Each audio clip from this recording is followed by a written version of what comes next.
Começa agora mais um programa Hora Extra e nesta edição você confere a ação fiscal realizada junto a motoristas de caminhão na BR-060. TRT de Goiás cedia a 7ª Semana Nacional da Conciliação Trabalhista. E no bloco de entrevistas, os servidores do TRE de Goiás, Alisson Azevedo e Brasil Nunes, falam sobre acessibilidade no ambiente de trabalho. O Hora Extra está no ar.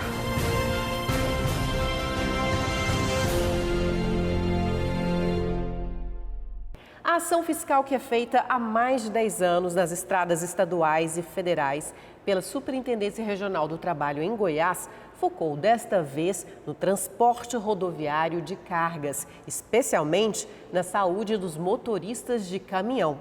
Confira os detalhes na reportagem de Gustavo Toledo.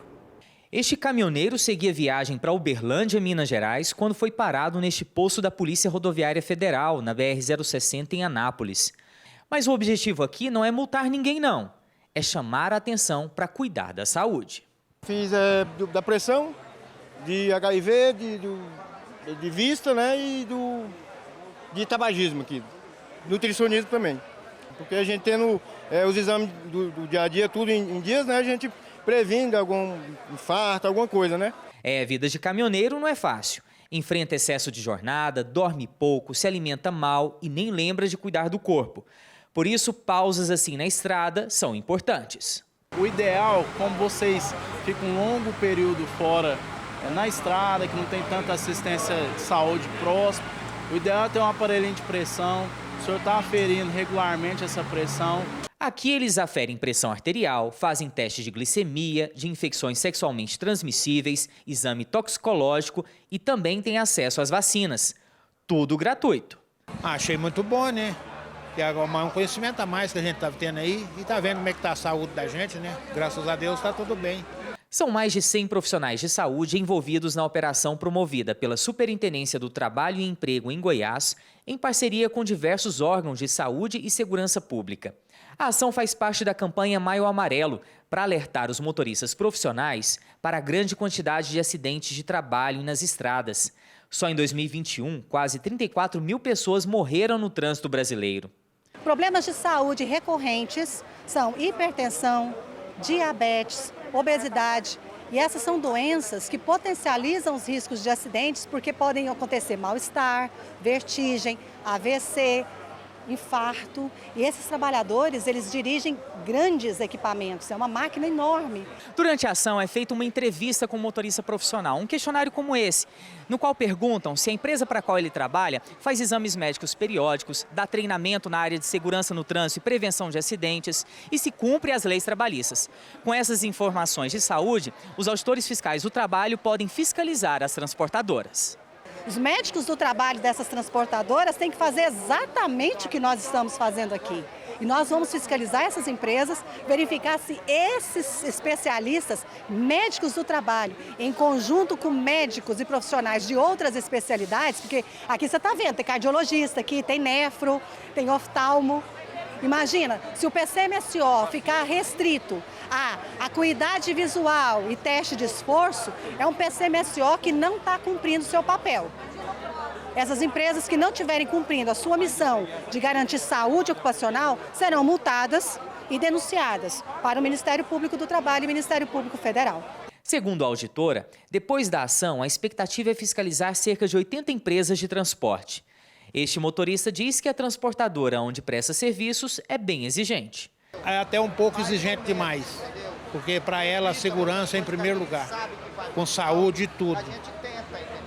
O equipamento que a gente trabalha, o caminhão que a gente trabalha aí, eles querem fazer a manutenção certinha. Todo empregador precisa zelar pela segurança e saúde do caminhoneiro. São pequenas ações como esta que ajudam a salvar vidas nas estradas. Tem que cuidar porque eu tô novo ainda, né? Tô com 60 anos agora.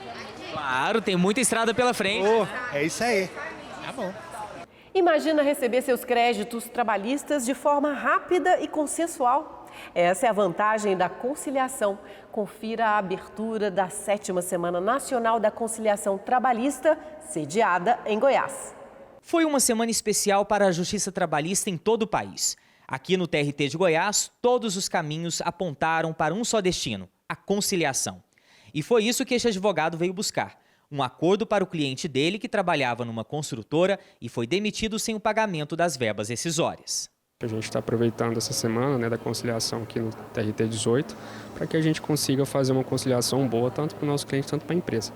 Com o slogan "A um passo da solução", a 7ª Semana Nacional da Conciliação Trabalhista é um mutirão de audiências que tem a proposta de incentivar o diálogo e o acordo entre as partes dos processos judiciais em andamento, já que conciliar tem muitas vantagens. Pode agilizar e garantir o recebimento dos valores reivindicados nas ações. Para o empregado, ele sabe quanto e quando vai receber, e para o empregador também quanto e quando vai pagar. Pesquisas mostram que 90% dos processos em que são feitos acordos, a empresa cumpre espontaneamente. Enquanto se tem uma sentença, pode ir para uma execução e às vezes demorar muito para receber. O evento é promovido todo ano pelo Conselho Superior da Justiça do Trabalho, em parceria com os 24 TRTs do Brasil.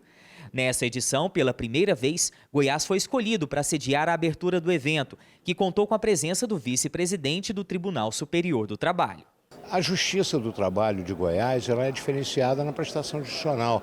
Nós temos visto, não é, a atuação sempre buscando a tempestividade, não é, a celeridade como consequência. E, naturalmente, os seus juízes, né, demonstram esse compromisso e essa história para a nação brasileira.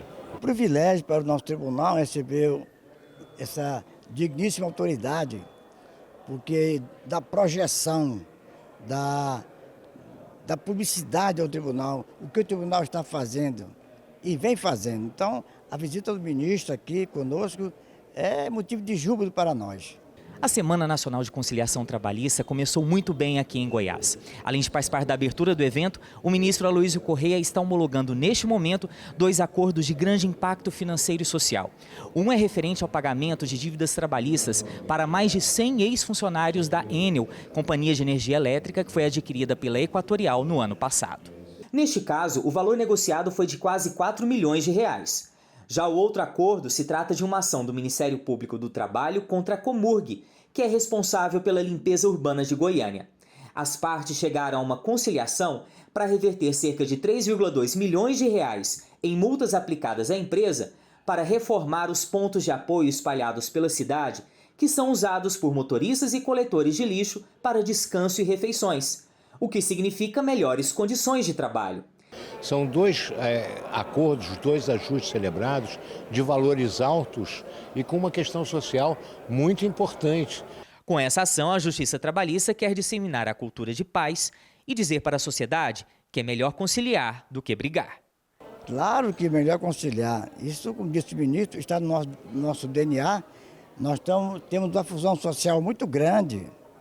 Todo juiz possui essa sensibilidade para acordo. Então, nós estamos aqui para servir a sociedade e entre esse serviço está a conciliação. No próximo bloco, os servidores do TRE de Goiás, Alisson Azevedo e Brasil Nunes, falam sobre acessibilidade no ambiente de trabalho. O que nós, como sociedade, podemos fazer para tornar as nossas ações mais inclusivas? Não perca esta entrevista, voltamos já.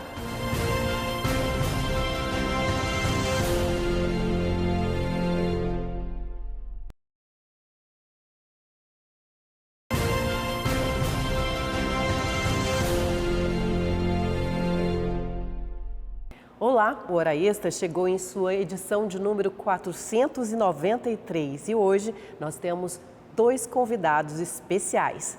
Vamos falar sobre acessibilidade no ambiente de trabalho.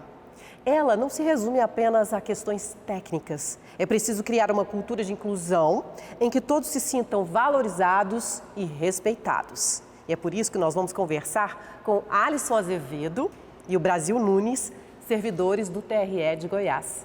Primeiro, eu vou começar, gente, me autodescrevendo. Meu nome é Fabiola, eu sou jornalista, branca, meu cabelo é cacheado na altura dos ombros, eu estou usando uma blusa rosa, uma calça preta, né? Estou sentado numa poltrona no ambiente do estúdio do Hora Extra. Alisson, pode se autodescrever, por favor? Meu nome é Alisson Azevedo, sou um homem branco, de camisa rosa, calça preta e sou uma pessoa com deficiência visual, um homem cego. Meu nome é Brasil Nunes, eu sou jornalista, eu sou branco, estou vestindo um blazer bege com a calça preta, tenho cabelo liso, olhos castanhos e sou uma pessoa com deficiência física. Certo. Muito bom essa questão da autodescrição. A gente vai falar mais para frente, mas como a gente se autodescreveu, Alisson, por que ela é tão importante hoje? A autodescrição permite que a pessoa com deficiência visual, a pessoa tanto cega quanto de baixa visão, tenha a realidade das pessoas que estão falando, uma noção real daquelas pessoas que estão falando com ela, da aparência da pessoa e de como ela se veste.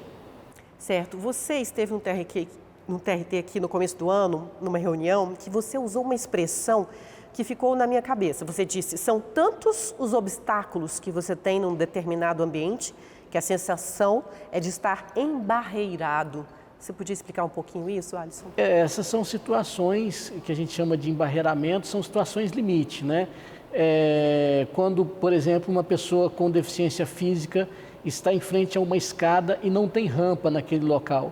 Quando uma pessoa com deficiência visual está no elevador que não tem as teclas em braille e ele não fala em que andar que ele parou. Então, essas situações são de embarreiramento. Quando a pessoa surda vai a um local de atendimento que não tem a língua brasileira de sinais para que ela se comunique. Então, essas situações todas são de embarreiramento. As barreiras são de tal ordem que impedem, restringem a participação das pessoas com deficiência naquele ambiente. Para você, Brasil, como é que é essa questão do embarreiramento? Nem sempre é só físico, né? Sim, eu acho que você chegar num local e você entrar e poder adentrar daquele local sem a ajuda de ninguém, isso é muito importante para qualquer pessoa, uma pessoa com deficiência física. No dia a dia a gente enfrenta, só quem sente na pele sabe o tanto que isso pode mudar. Para você ter ideia, eu fui recentemente um show aqui em Goiânia, cheguei, o local era bem acessível, mas na hora que eu descia para ficar perto do palco, aí tinha degraus. Quer dizer, eu não me senti incluso naquele ambiente. As pessoas, não, eu te ajudo, mas não é a mesma coisa. A gente quer chegar, ter os mesmos direitos, chegar, poder acessar aquele local e ser incluído no processo. Você, às vezes, por causa de 4 degraus, você não é incluído no processo. E como é que é a sensação para vocês dois quando não se tem essa acessibilidade adequada para receber vocês nos vários ambientes que vocês estão? A sensação é de impedimento da participação. Nós ficamos naquele momento, naquela situação, impedidos de participar plenamente, seja de uma atividade de lazer, como o Brasil falou, de um show, seja de um ambiente de trabalho, porque as barreiras, elas estão no ambiente, né? A deficiência é o que a gente chama de impedimento de longo prazo, que é de natureza física, visual, auditiva, intelectual, mas as barreiras, elas estão no ambiente. Então, o ambiente que contém barreiras, ele restringe ou até mesmo impede a nossa participação. E se eu sou convidado para ir em um local que eu não chegue sozinho, sem precisar de ajuda, aquele local não é acessível. E isso é muito forte, Fabiola, porque às vezes você pode estar com um problema de dificuldade de locomoção por um período, você pode ter machucado o pé, aí você vai ver a dificuldade que é isso. Seria interessante para as empresas, Alisson e Brasil, de incluírem dinâmicas, né, que tornassem as pessoas momentaneamente cegas e deficientes e surdas, para que elas tivessem essa noção de como é difícil um ambiente embarreirado. Seria interessante esse tipo de ação numa empresa, sim, das instituições? Eu acho que sim, desde que isso seja assistido e haja um diálogo com a participação de pessoas com deficiência. Eu tenho uma preocupação grande de não causar nas pessoas a sensação de tragédia. E deficiência não é tragédia. Deficiência é uma característica da pessoa humana e ela sempre existiu. Né? Então, assim, eu acho que isso é sempre bom desde que haja o diálogo com as pessoas com deficiência que vivem, como diz o Brasil, que sentem na pele essa condição. Porque pode também gerar um capacitismo e a gente não quer isso, a gente quer ser incluído. E esse processo de inclusão, eu acho que venha desde a infância, apesar que se a gente for falar da pessoa com deficiência física, a gente estudando esse processo, antes nos matavam, depois nos doavam, depois queriam nos esconder, né? As famílias escondiam quem tinha uma pessoa com deficiência física, e mais recente nos aposentavam.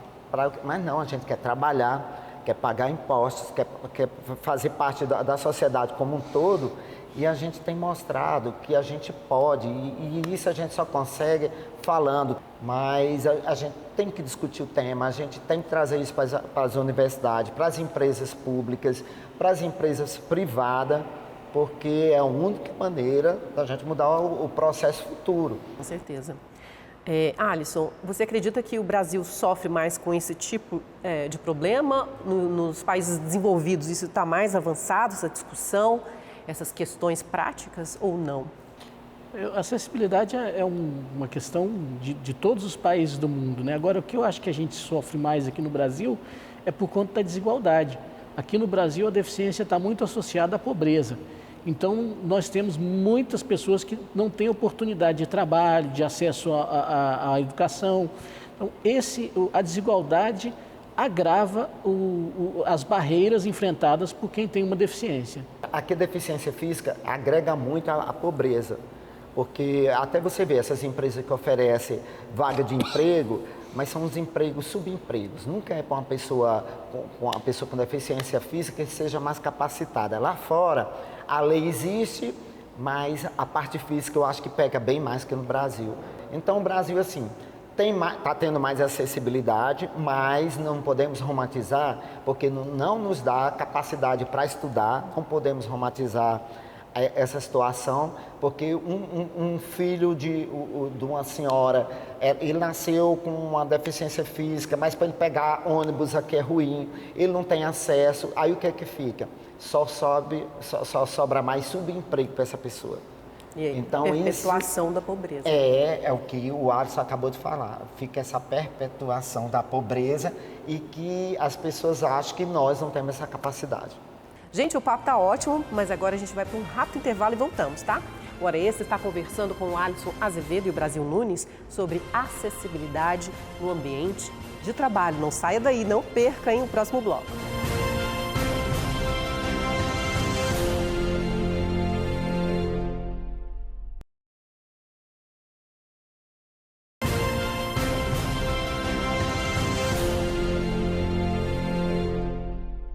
O Hora Extra está de volta. Hoje estamos conversando com o Alisson Azevedo e o Brasil Nunes sobre acessibilidade no ambiente de trabalho. Gente, as tecnologias assistivas, acredito que o Alisson, como cego, usa muito, né? Ajudam as pessoas com deficiência a realizar suas tarefas no trabalho. É muito importante o acesso. Hoje as tecnologias assistivas são fundamentais. Eu tenho, por exemplo, desde o meu celular, que é uma ferramenta de localização, de comunicação com as pessoas. Eu uso, por exemplo, para chamar os carros de aplicativo, que eu me locomovo de carros de aplicativo, né? Até o computador, que eu uso para trabalhar, ele tem um sistema de voz, assim como o celular, tem um sistema de voz que faz a leitura da tela. Então, essas tecnologias assistivas são fundamentais. A sociedade precisa criar uma cultura de acessibilidade, não jogar para as pessoas com deficiência a responsabilidade de se virarem, né?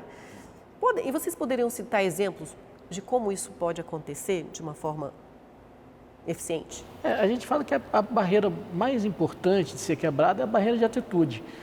A gente chegar num lugar, por exemplo, e a recepcionista não infantilizar a pessoa com deficiência, eu vou pegar uma cadeirinha, eu vou pegar uma aguinha para você. Não, tratar a pessoa com deficiência como um ser humano ali, como ela trata todo mundo, que é um ser humano que vai precisar de ajuda eventualmente, vai precisar de alguma ajuda, mas sem infantilização, sem ignorar a deficiência da pessoa. Então, essas barreiras de atitude são muito importantes que sejam quebradas. E isso é muito visível. 2 meses atrás, eu viajei com meu primo, nós fomos para São Paulo. A moça da Gol chegava e perguntava para meu primo se eu precisava de alguma coisa e não perguntava para mim. Entendi. Aí eu perguntei para ela, você pode perguntar para mim que eu entendo, eu vou saber. Isso é muito comum, as pessoas chegam, se você estiver comigo, a gente vai comprando ingresso para um show, fazendo uma compra no supermercado, as pessoas vão perguntar para você se eu vou pagar com cartão, mas não pergunta para mim. Isso ainda é muito ruim. Eu batalho, falo isso numa boa, olha, você pode perguntar para mim, mas para uma pessoa que ainda não tem essa cabeça de como lidar, ela não se sente bem no ambiente. Sim. Ela vai dizer, por que tu não pergunta para mim? Eu tô aqui, eu sou um cidadão, eu vim comprar, eu vou pagar com o meu dinheiro. Você também deve passar por isso, né? Tem lugares que eu vou sem acompanhante para não passar por esse constrangimento da pessoa perguntar para o meu acompanhante. Hospital, por exemplo, que você tem que dar muitas informações, né? Eu gosto de ir sem acompanhante. E aí lá eu faço o que é possível e peço ajuda naquilo que não é possível. E aí esse ambiente precisa estar adequado para me receber, assim como para receber as pessoas com deficiência. Eu já faço a minha encrencazinha, eu vou e falo, não, você pergunta para mim, quando você for atender uma pessoa com qualquer dificuldade, locomoção ou alguma com deficiência, pode perguntar para ela vai falar para você o que ela está sentindo, o que é que ela quer. Eu faço, eu acho que é uma parte meio educacional. Também faço quando alguém está usando um estacionamento que não é dele, eu falo, olha, não, mas é um pouquinho, não é correto. Se você fizer isso, uma pessoa como eu vai ter uma dificuldade grande de locomover até aqui. Eu sempre faço, eu sou mais encrenqueiro com relação a isso. É importante, até para a pessoa aprender. Você vai educando. É pedagógico. Sim, com certeza. A legislação brasileira atual, na opinião de vocês, é suficiente para garantir a acessibilidade nas empresas e nos órgãos públicos ou ainda precisamos avançar? Eu acho que nós temos uma boa legislação, fora uma adequação ou outra que a gente às vezes precisa fazer, mas no geral nós temos uma boa legislação, temos boas normas técnicas de acessibilidade. Eu acho que o que nós precisamos mesmo é de boas práticas. A gente conseguir que essa legislação saia do papel e que a gente consiga transformar essa legislação existente em boas práticas. Concordo com ele, eu acho que a legislação está perfeita, até com o que a gente avançou nesse sentido é muito grande. Agora as práticas que nós temos que ter, é o dia a dia, educacional, você tem que todo dia falar sobre aquilo, as leis de trânsito, os ambientes, a arquitetura, eu acho que você vê, estão produzindo os prédios, o prédio é muito moderno, a energia limpa, mas e a acessibilidade? Vamos discutir isso. Às vezes uma rampa que faz a diferença na vida, um piso, faz a diferença de qualquer pessoa. E isso para nós que temos alguma deficiência física, mas também para as pessoas que vão envelhecer, que querem viver mais, quer viver em sociedade, quer participar mais. Mas a nossa legislação, eu acho que ela é fantástica, eu acho que melhorou muito e eu sou bem feliz. E a gente sabe, espaço como esse aqui, que está discutindo isso, é porque mudou, nós estamos mudando, e para melhor. Vamos encerrar o programa agora, vocês contando um pouquinho da vida de vocês, dessa relação com a deficiência. Eu acho que eu posso falar do trabalho no próprio TRE, desde quando eu entrei, há uns 14 anos até agora. Eu acho que houve uma evolução grande, tanto na questão das barreiras arquitetônicas, digitais, quanto de atitude das pessoas. E eu acho que isso só é possível com a nossa presença lá. As pessoas com deficiência estando presentes, seja no local de trabalho, seja no local de estudo, isso que vai fazer a diferença. Com certeza. E sua relação pessoal com a sua deficiência, ela é desde o nascimento, Alisson? Eu sou cego de nascença, então eu passei por um processo chamado reabilitação. Quando eu era criança, aprendi o sistema Braille, depois aprendi a me locomover na rua sozinho e fui nesse processo de aprendizagem, né? de reconhecimento da deficiência também. Certo. O meu caso, eu sofri paralisia infantil quando eu tinha 2 anos, nasci no interior do Rio Grande do Norte, na cidade litoral, mas bem na ponta não chegavam as vacinas. Infelizmente, eu sempre estou reforçando a importância da vacina e a paralisia infantil está erradicada no Brasil, já tem 30 anos, espero que não volte. E aí eu tive que vim para Goiânia já adolescente, passei por várias cirurgias também. Eu costumo falar que a paralisia infantil me tirou muito sonho de ter uma adolescência bacana, mas não tirou o sonho de querer cidadão, de querer vencer na vida. A pessoa com qualquer deficiência física, ela precisa de cuidado, ela precisa de uma legislação, ela precisa também ser assistida pelas famílias. As famílias às vezes também não estão preparadas para isso. Então eu acho que é todo um conjunto, é um processo, nós estamos evoluindo, mas ainda tem muita coisa para chegar. Mas eu sou otimista, já tá melhor. Com certeza. Muito obrigada, Alisson, pela entrevista, pelos esclarecimentos tão importantes sobre esse assunto. Obrigado, Fabiola. Obrigada, Brasil, também. Obrigado você pelo espaço. Foi muito bom mesmo. Bom, o Hora Extra fica por aqui. Hoje conversamos com o Alisson Azevedo e o Brasil Nunes sobre acessibilidade no ambiente de trabalho. O Brasil e o Alisson contando as histórias particulares deles, seus desafios enfrentados, né, suas conquistas e alegrias, né, e que essa experiência de vida deles sirva de exemplo para todos nós, para que tenhamos uma sociedade mais inclusiva e mais respeitosa com todas as pessoas. Muito obrigada. Hora Extra fica por aqui. Essa entrevista você pode acompanhar também no nosso canal no YouTube. E não deixe de acompanhar mais notícias da Justiça do Trabalho pelas redes sociais, pelo portal. Até a próxima semana.